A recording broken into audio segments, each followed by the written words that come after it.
Hey everybody, welcome back to NYY Recaps. The Boston Red Sox are back in town for a 4-game wraparound set. Let's see how it went last time they came to town. Throw to first. It's a double play.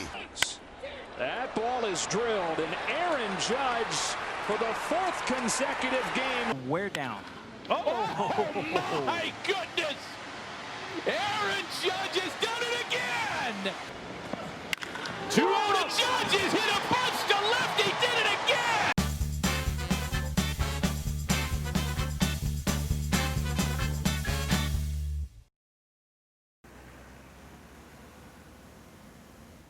Yeah, Aaron Judge pretty much went crazy last time the Red Sox were in town.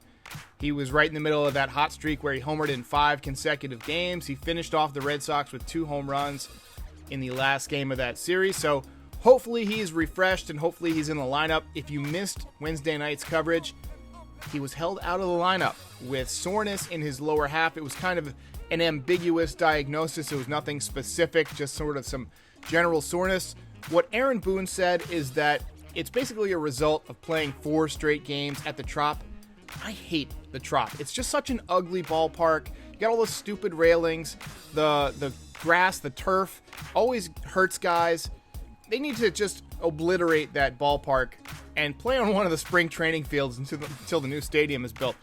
But, yeah, so hopefully I think we'll see Aaron Judge in the lineup tonight. My guess is that he will be because he wanted to play on Wednesday night, and Aaron Boone held him out for some extra precautionary reasons. If he's not in the lineup, that's a sign that this could be something more serious. Again, let's cross our fingers and hope it's not. The Red Sox are in town, and they do not have a lot of pitching, so this could be a good series for Aaron Judge and the Yankees. The Red Sox got absolutely mauled by the Tampa Bay Rays last night. They got the Steve Irwin treatment. The Rays won 17-8. They put up 19 hits. They hit several home runs. Renfroe hit 2 home runs. Brandon Lowe hit a home run. Mike Zunino hit a home run. Tyler Glasnow actually got hit pretty hard by the Red Sox. Gave up 5 runs, but he did strike out 8. The Red Sox used, 7 pitchers to give up 19 hits. Yikes. I see 2 pitchers in their box score with ERAs over 20. So, as you can guess, the Red Sox are not very strong this year. The Yankees have a wraparound series with the Red Sox this weekend. What that means is they play Friday, Saturday, Sunday, and Monday. You wrap around the entire weekend. And with the Red Sox being 6-13 now, they're off to a really bad start. They're pretty much out of it. In a short season like this, you're not going anywhere if you start off 6-13, especially when you're in a division with the Rays and the Yankees. And so the Yankees have a chance to basically put the Red Sox away for the season. Basically just end their season, take their heart, take their spirit. You win all 4 games. That would give the Yankees a 6-game winning streak. They've already won 2 in a row. And it would likely, just based on percentages, you don't think the Tampa Bay Rays are going to win every day, it would likely create additional separation between the Yankees and the Rays. And obviously, the further the season goes along, any separation you can create, you can't take that away. So it becomes harder and harder to come back. And when the Yankees play the Rays again, they will play them in Yankee Stadium. So I feel like it's going to be a different story next time around. But Boston, yeah, they are not good. They are not good at all. So hopefully the Yankees can put up some runs tonight. Feels like a good night for the offense. Got a lot of guys clicking. Luke Voigt has been swinging the bat very well. Clint Frazier's in there swinging the bat well. If Judge is not in the lineup, I suspect you will see Clint Frazier. You might see Clint Frazier anyway. But we'll get more into the left field controversy in a minute. But yeah, I feel really good about this series against the Red Sox. So I wanted to tell you guys to be on your best behavior because Brian Cashman is now aware of this channel. There is a service called Cameo. It's an app on your phone, and you can reach out to different celebrities. You can send them messages, you can ask for videos, and you can pay a certain amount of money. I paid a few bucks to send Brian Cashman a message and to tell him to tune in to NYY Recaps, and he actually messaged me back. He says that he checked out the video where Frazier led the Yankees to victory from the other night. He's a fan of the lighting in the background of my living room. This is actually a media room. I built this room specifically for podcasting. I call it the Ski Lodge.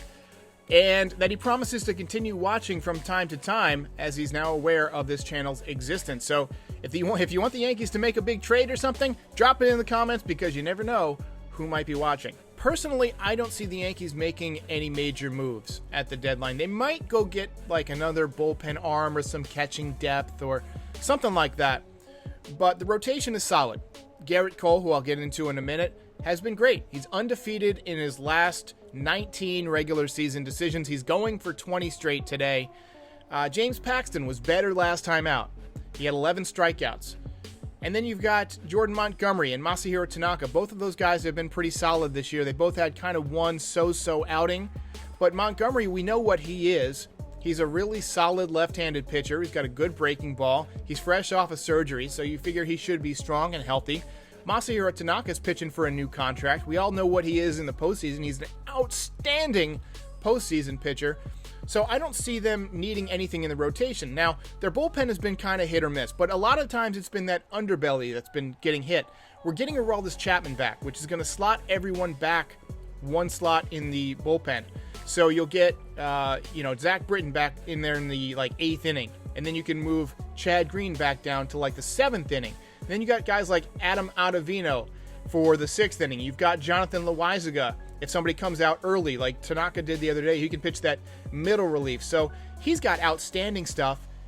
He can really dominate out of the pen if he stays healthy. So I feel like the Yankees are pretty set in the pitching department once everybody's healthy. Keeping everybody healthy has been an issue. The offense also looks strong. I mean, who are you going to replace? You've already got more bats than you have room for.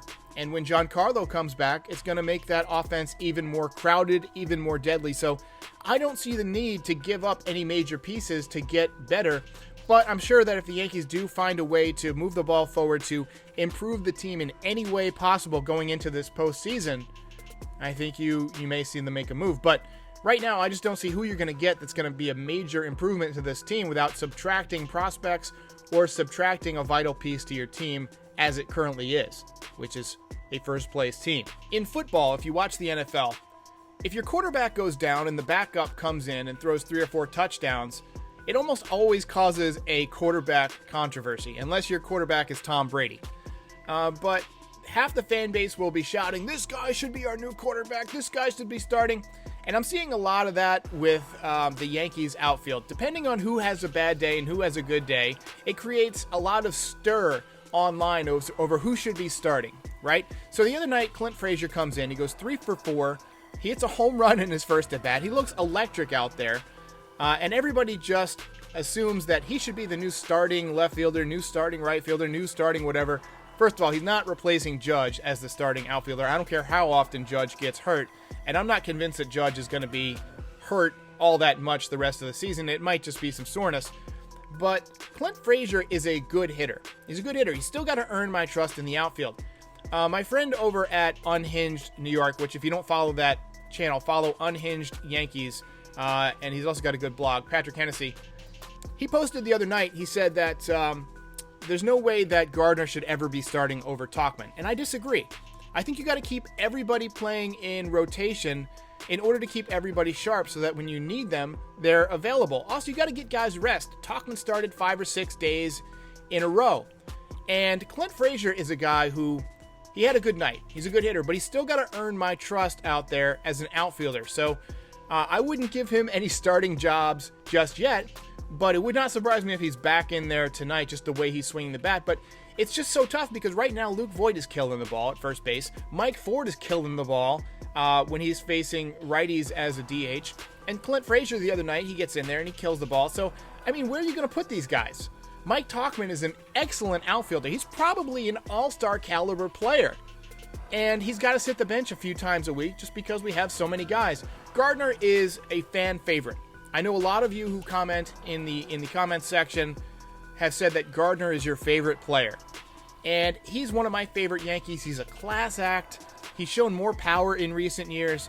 Now, I don't buy that he's going to be around with the Yankees next year. He is in the final year of his contract, and the Yankees do have some other options. But I see no reason to sit him right now. I mean, he's a good outfielder. Sure, he's not the hitter that he once was, but he's got more power than he ever has had before. We saw him go opposite field for a home run the other day. So, I mean, it's a controversy because you have so much talent. It's a good problem to have.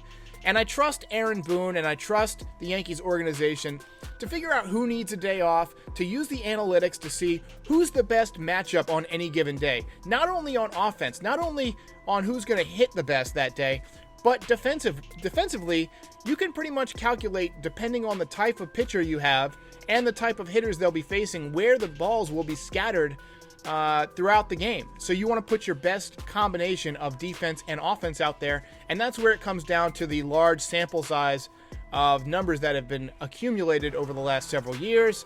You take into account, you put a little more weight on who's playing great at the moment, who's had a recent really high exit velocity. That shows that they're swinging the bat well, that they're making good, solid contact. Right now it's so tough because you're rotating not only good outfielders, but first base and DH. At first base, you got Luke Voigt, who's having a monster season. A monster season. It seems like every day it's a home run or gets a big hit. You got Mike Ford, who it's been clear over the last 2 seasons that he's a major league caliber hitter. And not only that, he's a good one. He's a good major league hitter. He's got power. He uses the whole field. He hits doubles. He's just a good hitter. And then you've got Clint Frazier, who comes out of nowhere, gets 3 hits, hits a home run. You got Mike Tauchman, who's an all-star caliber outfielder. You've got Aaron Judge, one of the best players in the game. You've got Aaron Hicks, who's got one of the highest on-base percentages in baseball. You saw the play he made in center field the other day. He's still working his way back from Tommy John surgery, so I still don't think he's 100%. He just hasn't looked 100% to me throwing the ball. He also hasn't looked 100% swinging the bat, but I feel like he's going to get there with playing time, and he's getting better every time out. So there is a controversy over, who should be out there in left field on a regular basis, and I really think that it's just going to come down to the matchup. So the Red Sox have not announced a starting pitcher for tonight's game yet, but depending on whether it's a righty or a lefty, I think that will dictate who's in the lineup. Would not surprise me if even after a great game, Frazier's not in there, because if you have a right-handed pitcher, you'll probably get Tauchman in there in left field, and you'll probably get Mike Ford at DH. That's just the way it is. But if Aaron Judge needs another day off, maybe you get Clint Frazier out in right field. But then that starts a whole nother panic about, what's wrong with Aaron Judge. So, everybody just be patient. That's the nature of baseball, of these long seasons of playing every single day. You got to mix guys in. You got to keep guys rested, or else you do have a lot more injuries. And the Yankees are in a good position where they have all this depth. They have all this extra talent at the margins that they can bring in and have a good day. They're in first place. Everybody stop panicking. Stop trying to make the manager's decisions for them. Trust that the Yankees are going to try and put the best lineup out there on any given day. Now, the only qualm I've had with Aaron Boone so far this year, there are actually 2 qualms. One, his forthrightness about injuries, which is dating back to last season. And 2, just the way that we've managed the bullpen so far, because it seems like sometimes you go to David Hale or to somebody like a Kripke, who maybe isn't the best choice or isn't the most dominant reliever that you can bring in a close game. So, we'll see how that works out. But right now there is a bit of a controversy based on, how many people we got on this team and how many of them are playing well, which is a good problem to have. All right, so this episode is getting pretty long, and I do have to get to work pretty soon, but I did want to talk about a few more things before we get ready for this 4-game set against the Red Sox. Jorge Mateo made his Major League debut last night for the San Diego Padres. Now, you might remember Jorge Mateo was a top Yankees prospect. He was dealt as part of the package along with James Caprillion for Sonny Gray. Now, Sonny Gray didn't work out as a Yankee. He's done a nice job with the Reds. But Jorge Mateo finally made the big leagues last night, so congrats to him. He did go 0 for 3, but he's in the baseball encyclopedia, which is more than my ass is. So, great job for making the major leagues, Jorge Mateo. Now, the reason that a lot of you clicked on this thumbnail. Gerrit Cole is making his 5th start. He's starting at home on a Friday night against the Red Sox. Really makes you wish there were fans in the stands, because this would be a crazy night. People would be going nuts, especially when he comes out and dominates like I expect him to. And here's why. We're seeing why Major League Baseball has such a long spring training, because it takes pitchers a while to get ramped up. You're seeing a lot more pitchers get injured this year. You're seeing guys go down with Tommy John surgery and all sorts of different injuries. But what's happening is that guys are taking longer to get ready because of this layoff, longer than they expected. So even Gerrit Cole, great pitcher, one of the best pitchers in the game, if not the best, he was good his first 3 times out. His fourth time out, he was dominant for like 4 innings, and then he ran out of gas. What you're seeing is guys slowly rounding into form. And I think Gerrit Cole last time out finally hit that form where he had that spin rate going at its top level. He was blowing the fastball by guys. He was throwing that 90-mile-an-hour slider. He did get 10 strikeouts. Now, he exited after 4 2/3. He did not get a win. So tonight he will be going for his 20th straight regular season win, dating back to last year with Houston when he finished the year 16-0 down the stretch. Now, I know wins don't matter, but if you win 20 straight, they do matter, okay? If you win 20 straight, that's a sign that you're a damn good pitcher. So I really think that you're going to see Gerrit Cole in his best form tonight against the Red Sox Friday night, coming after a day off. I feel like he's ready to take that next step. He's kind of been putting it all together. The first few starts, he had the stuff, but he didn't quite have the location. And then last time he had the stuff and the location, but he didn't quite have the length, the stamina to get past the 5th inning. So I feel like this is going to be the start where he puts it all together. Look for a big night from Gerrit Cole.